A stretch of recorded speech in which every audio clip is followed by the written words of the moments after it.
Assalamualaikum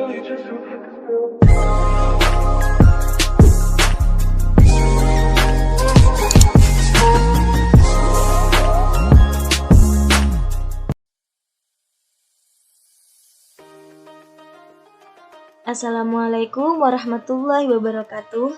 Perkenalkan, nama saya Rodiah, NIM 2011-1012-09. Di sini saya akan membahas modul pembelajaran pendidikan agama Islam kelas 8 SMP atau MTS yang berjudul puasa. Mari kita mulai belajar. Nah, di sini ada menu utama dengan bagian yang pertama pendahuluan, yang kedua kompetensi, yang ketiga materi, dan yang keempat evaluasi, yang kelima pustaka, dan yang terakhir pengembang. Kita masuk terlebih dahulu ke pendahuluan. Nah, di pendahuluan ini berisi puasa merupakan amalan ibadah yang tidak hanya untuk umat sekarang, tetapi juga dilaksanakan pada umat-umat terdahulu bagi orang yang beriman. Ibadah puasa merupakan salah satu sarana penting untuk mencapai takwa dan salah satu sebab untuk mendapatkan ampunan dosa-dosa, berlipat ganda pahala kebaikan dan pengangkatan derajat. Kita lanjut ke kompetensi. Nah, di kompetensi ini ada 3. Yang pertama standar kompetensi, yang kedua kompetensi dasar, dan yang ketiga indikator. Kita masuk ke standar kompetensi. Standar kompetensi ini berisi memahami tata cara puasa wajib dan sunnah. Lanjut ke kompetensi dasar.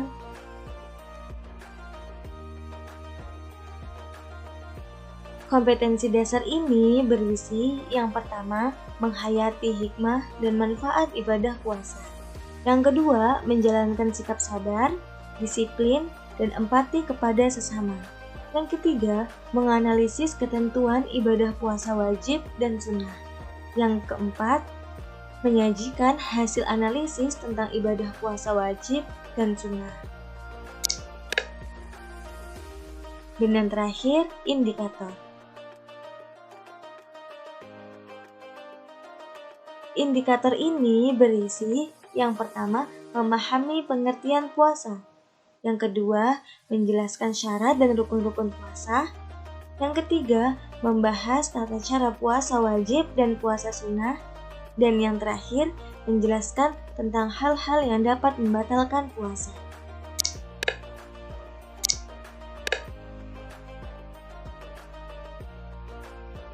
Dan sekarang kita masuk ke materi.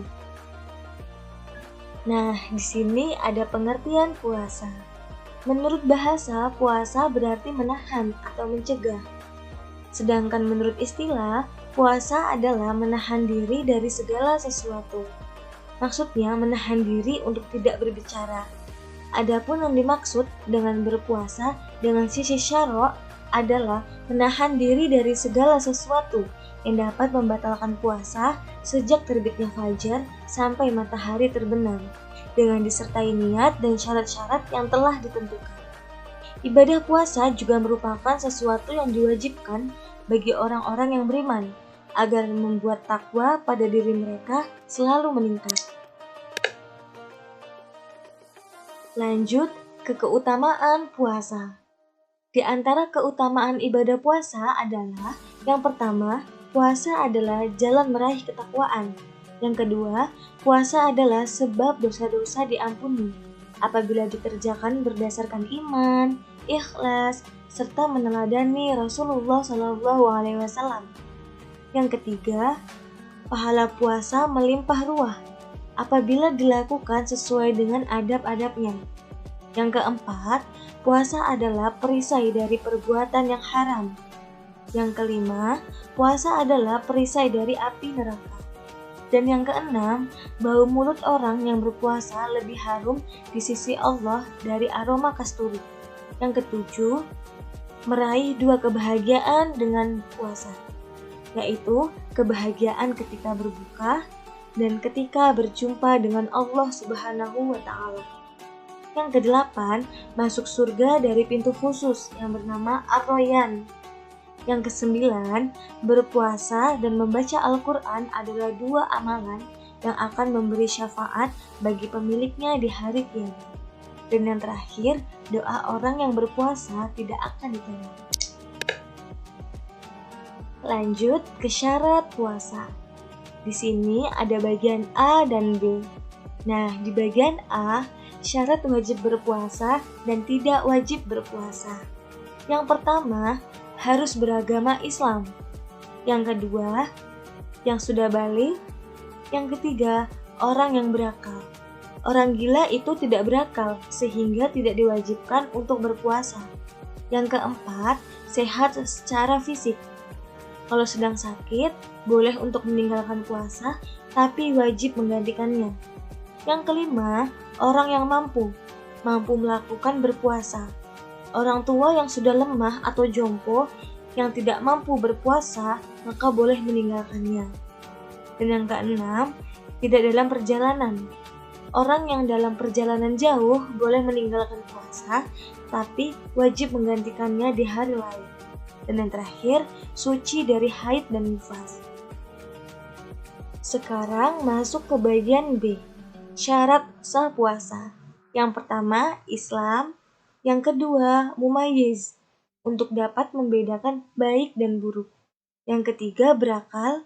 Yang keempat, suci dari haid dan nifas. Yang kelima, masuk waktu. Dan yang terakhir, berniat. Kita lanjut ke rukun puasa. Rukun puasa ada dua, yaitu yang pertama, niat. Niat yaitu menyengaja untuk berpuasa. Niat puasa yaitu adanya kesengajaan di dalam hati untuk menjalankan puasa, semata-mata mengharapkan ridho Allah Subhanahu wa Ta'ala. Dan yang kedua, menahan diri daripada segala hal yang membatalkan puasa sejak terbitnya fajar sampai terbenamnya matahari.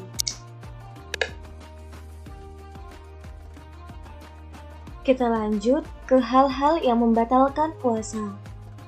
Adapun hal-hal yang membatalkan puasa yaitu yang pertama, makan dan minum disengaja. Yang kedua, muntah dengan sengaja. Yang ketiga, haid dan nifas. Yang keempat, mengeluarkan sperma atau mani. Yang kelima, memasukkan sesuatu ke dalam tenggorokan. Dan yang keenam, berniat berbuka. Dan yang terakhir, bersetubuh. Makan atau minum dengan anggapan bahwa matahari belum terbenam dan fajar belum terbit. Dan di sini juga ada hal-hal yang dimakruhkan ketika puasa. Hal-hal yang makruh dilakukan walaupun tidak sampai membatalkan puasa, antara lain yang pertama, berkumur-kumur yang berlebihan. Yang kedua, disuntik atau berbekam. Yang ketiga, sengaja melambatkan berbuka padahal waktu sudah tiba. Yang keempat, memperbanyak tidur ketika berpuasa. Dan yang kelima, mencicipi makanan walaupun tidak ditelan. Dan yang terakhir, memakai celak atau meneteskan sesuatu ke mata. Nah, kita lanjut ke orang yang diberi keringanan tidak berpuasa tapi wajib membayar fidyah atau mengqadha. Nah, yang pertama, orang yang sakit. Jika orang itu sakit dan dalam perjalanan tidak apa-apa untuk berbuka, tapi ia wajib mengqadha sebanyak yang ia tinggalkan.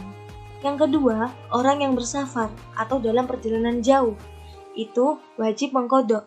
Dan yang ketiga, orang yang sudah tua rentan, orang yang berat untuk menjalankan puasa, maka ia wajib membayar fidyah, yaitu memberi makan satu orang miskin.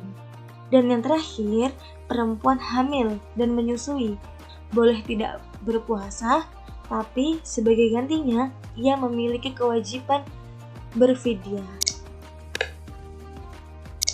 Nah, di sini ada niat puasa Ramadan yang berbunyi nawaitu shauma ghadin an adai fardhi syahri ramadhana hadhihi sanati lillahi ta'ala.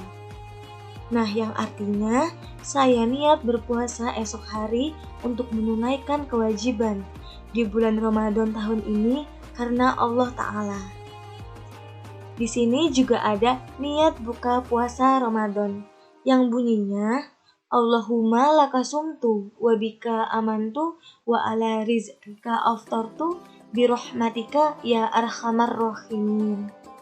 Yang artinya, ya Allah, karenamu aku berpuasa, denganmu aku beriman, kepadamu aku berserah, dan dengan rezekimu aku berbuka puasa, dengan rahmatmu, ya Allah, Tuhan yang maha penyayang. Dan kita lanjut ke materi terakhir, yaitu macam-macam puasa dan hukum puasa. Ada 4 macam dan hukum puasa, antara lain yang pertama, puasa wajib, yaitu puasa yang wajib dilakukan, karena jika dikerjakan akan mendapatkan pahala dan jika tidak dikerjakan mendapat dosa, seperti puasa Ramadan, puasa nazar, dan puasa kafarat. Yang kedua, puasa sunnah, yaitu puasa yang jika dilakukan akan mendapatkan pahala dan jika seseorang tidak menjalankannya tidak mendapatkan dosa, seperti puasa Senin Kamis, puasa Daud, puasa Arafah, puasa Muharram, dan puasa 6 hari pada bulan Syawal. Yang ketiga, puasa makruh, yaitu puasa yang lebih baik ditinggalkan, seperti mengkhususkan puasa pada Jumat dan Sabtu. Semua tidak dapat dilakukan kecuali tujuan puasa kita adalah puasa ganti Ramadan, puasa kifarat, dan puasa nazar. Dan yang terakhir, puasa haram, yaitu puasa yang tidak boleh dikerjakan, karena jika dikerjakan akan mendapatkan dosa, dan jika tidak dikerjakan akan mendapatkan pahala. Di antaranya, puasa saat Idul Fitri, karena hari tersebut adalah hari kemenangan.